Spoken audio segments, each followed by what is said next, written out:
Good morning. Thank you all for being here, and thank you, Lieutenant Governor, for being here. We've been living through a horrific cycle of political violence in this country. We've seen attacks against police officers, federal agents, including the deadly shooting in the ICE facility in Dallas.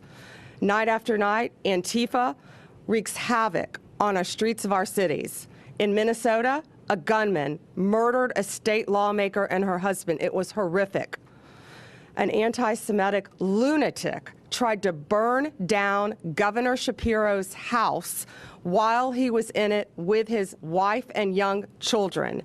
This week, authorities arrested a man outside a Catholic church in Washington, D.C., with hundreds of explosive devices. And on September 10th, our nation stopped in its tracks with the assassination of Charlie Kirk. We miss him dearly. Unfortunately, I'm here today to talk about similar threats that were made against Benny Johnson and his wife, Kate. Benny's a well-known media personality carrying a message very similar to Charlie's, grounded largely in faith and love of country. Just days after Charlie's assassination, Benny received a letter at his home where he and Kate are raising their beautiful, beautiful young family. The author of this letter made it very clear that he hated Benny because of his views, and he wanted Benny dead. This was a coward hiding behind a keyboard who thought he could get away with this. That's why we're standing up here today.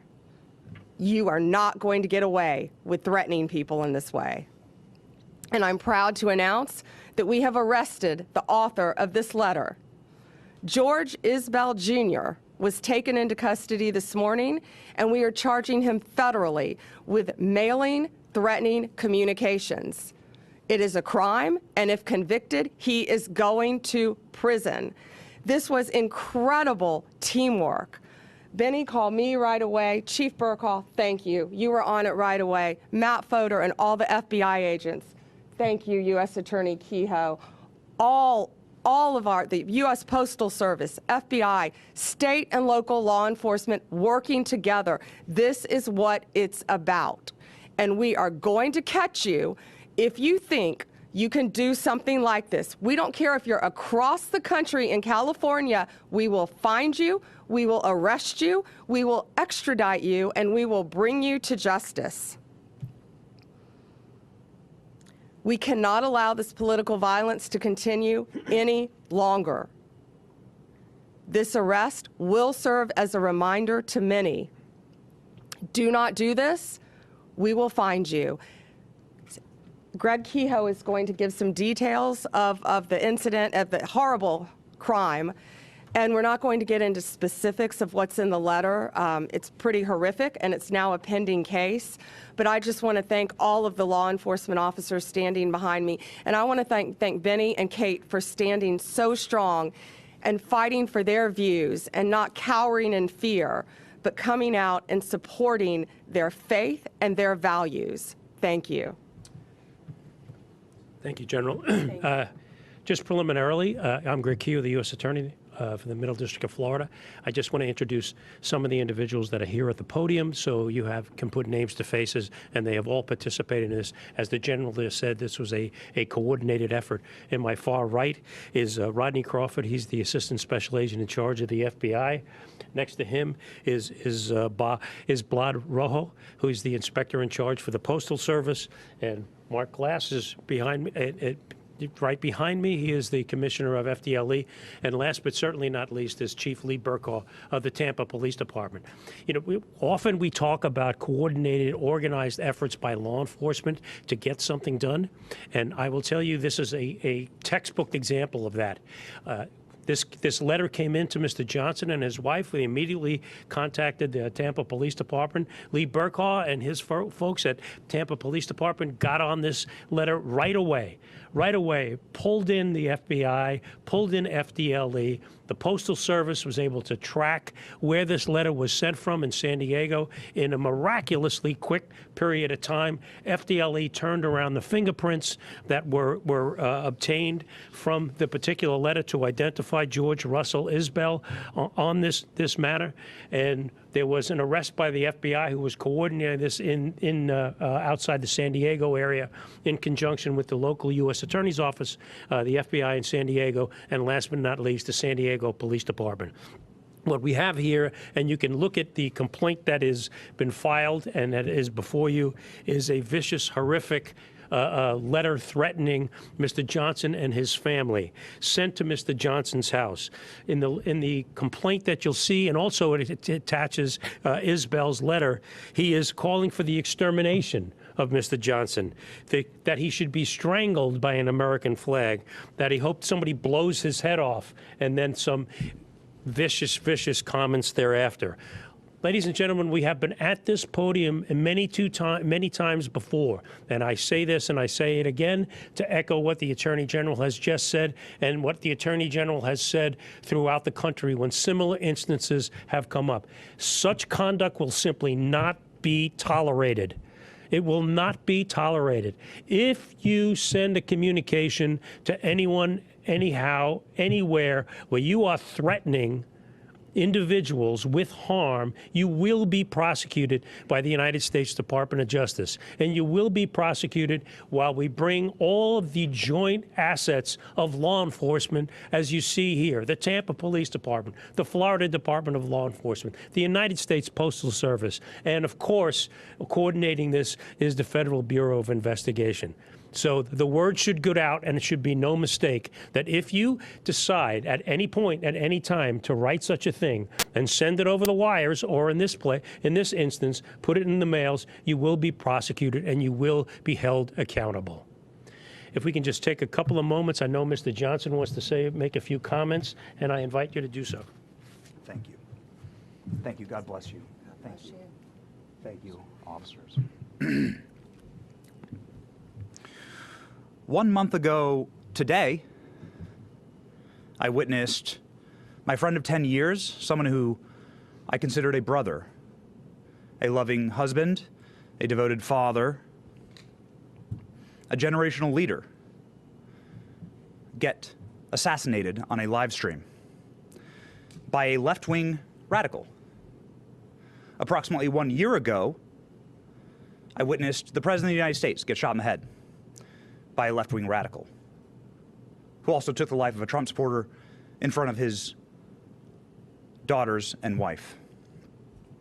2 months ago, Christian children kneeling and praying in a church were slaughtered by a left-wing extremist. And 2 weeks ago, federal law enforcement was shot at multiple sniper rounds in a federal facility by a left-wing extremist. If it's happening every single week, is it that extreme? Or has the Democrat Party mainstreamed violence as a political tool? The individual who wrote me described why he wanted me dead. I was a white, cis, Christian Trump supporter. They described in great detail how I would be killed in an open field just like Charlie, how much blood would come out of my head and neck when it was blown off. This individual described orphaning my 4 beautiful children and widowing my wife with great joy.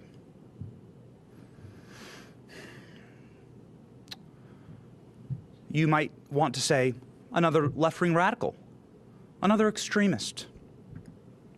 And to that, I would like to direct your attention to the state of Virginia, where Democrats have nominated and are about to vote for the chief law enforcement officer in that state, a man who has done the exact same thing. An individual who's calling for the assassination by bullets of Republicans that he disagrees with. The killing of their children. The slaughtering of, as he says, little fascists. Are my 4 innocent, beautiful children little fascists? Violence has been mainstreamed by the Democrat Party. It is not extremist, it is mainstream. And we need a moment of reckoning here. This has to stop.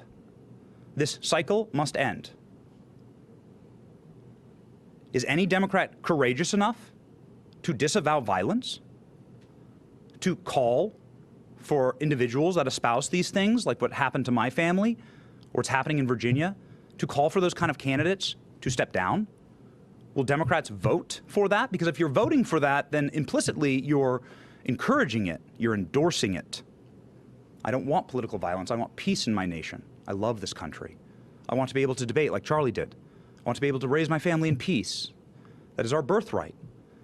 But you cannot make peace with evil as a Christian. You cannot unite with people who want you dead. I want unity in this nation. I want to be able to agree on more than what we disagree on. But for that first to happen, we must understand the battle. We are fighting good versus evil, darkness versus light. And good must conquer evil. Do not make peace with evil. To that end, and in conclusion, I would like to thank federal law enforcement, Pam Bondi, Kash Patel, Dan Bongino, the FBI, the DOJ, the Tampa Police Department, the detectives here, with absolute pinpoint accuracy, professionalism, courtesy, swift and tact.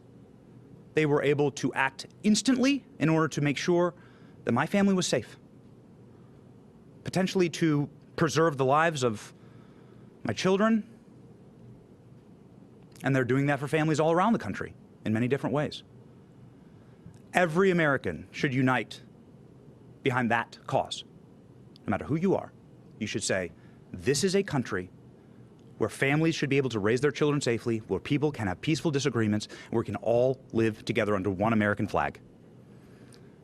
I just want to profoundly thank the Trump administration and federal law enforcement and local law enforcement for saving my family. I will never forget it. It is the greatest goodness that has ever been done to me. And that is a thing that every American can get behind. The Trump administration making America safe again. God bless them. Thank you. We'll take, do you want to, you have a few questions? Attorney General. Wait, I'll go left to right. Okay. Attorney General, I do know that it's unfortunate what happened to your family in that letter, but he just described that this is solely put on by the Democratic Party. Do you see it that way, that this is something that is caused by the Democratic Party? No, and I just talked about what happened in Minnesota to a Democrat, what happened in Pennsylvania to a Democrat governor. No, this was a left-wing radical, absolutely. The same type of person who murdered and assassinated Charlie Kirk. That's what we're talking about here today. But it doesn't matter who you are. If you commit an act of violence, a written threat through the mail, we are going to find you. These men behind me are going to hunt you down and find you. This guy thought he got away with this, and he thought he could hurt Benny and his family, and it's not going to happen. We have open cases, other open cases all over this country, and we're going to find you. Any other question? Yes, hey. Attorney General, Sure. I have a couple questions. One is just about the case itself. Does this fellow, was he found to have any means of carrying it out, and did he have firearms available to him? This is an ongoing investigation. The man is in custody. I will defer that question until the appropriate time, because it is still very much under investigation and following all the leads that we possibly can. And that's a very good question. I wanted to ask also, Attorney Sure. General, just during Charlie Kirk's funeral, the president said, I disagree with Charlie. I hate my opponent. I don't want the best for them.